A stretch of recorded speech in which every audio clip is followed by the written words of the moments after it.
शहर की भीड़ भाड़ से दूर रोहन, समीर, प्रिया और नेहा, चार दोस्त एक रोमांचक सफर पर निकले थे। उनकी मंजिल थी एक पुरानी वीरान हवेली, जिसके बारे में न जाने कितनी ही डरावनी कहानियां मशहूर थीं। उनके लिए यह सिर्फ एक एडवेंचर था, एक मज़ेदार रात गुजारने का जरिया। उन्होंने सोचा था कि वे इन कहानियों का मजाक उड़ाएंगे और सुबह तक लौट आएंगे। हवेली के टूटे हुए गेट को धकेल कर जैसे ही वे अंदर दाखिल हुए, एक अजीब सी खामोशी ने उनका स्वागत किया। हर तरफ धूल और मकड़ी के जाले थे, जैसे सालों से यहाँ कोई आया ही ना हो। वे हवेली के बड़े से हॉल में खड़े होकर चारों तरफ देख ही रहे थे कि अचानक एक जोरदार आवाज के साथ हवेली का भारी भरकम दरवाजा अपने आप बंद हो गया। पहले तो उन्होंने इसे हवा का झोंका समझकर नजरअंदाज कर दिया, लेकिन फिर शुरू हुआ असली खेल। कहीं से फुसफुसाने की आवाजें आने लगीं। कभी ऐसा लगता जैसे कोई उनके आसपास से गुजरा हो, कभी धीमी सिसकियां सुनाई देती। डर उनके दिलों में घर करने लगा था। जब उन्होंने भागने के लिए दरवाजे की ओर दौड़ लगाई तो पाया कि वो बाहर से बंद था।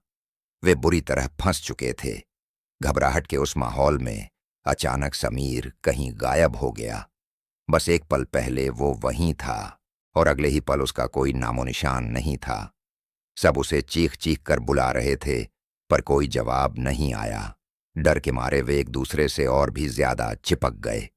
थोड़ी देर बाद नेहा की एक चीख सुनाई दी, और जब रोहन और प्रिया मुड़े तो नेहा भी गायब थी।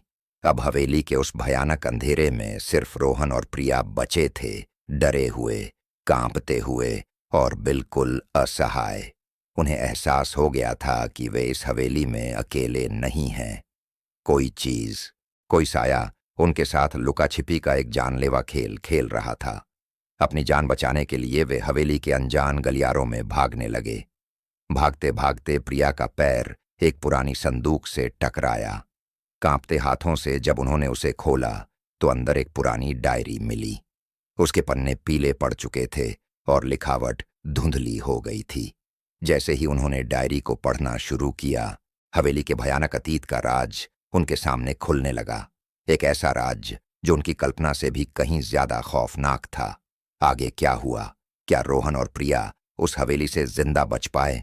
और क्या था उस डायरी में लिखा वो भयानक राज? जानने के लिए कहानी का अगला भाग जरूर देखें। अगर आपको यह कहानी पसंद आई तो चैनल को सब्सक्राइब करना ना भूलें। धन्यवाद।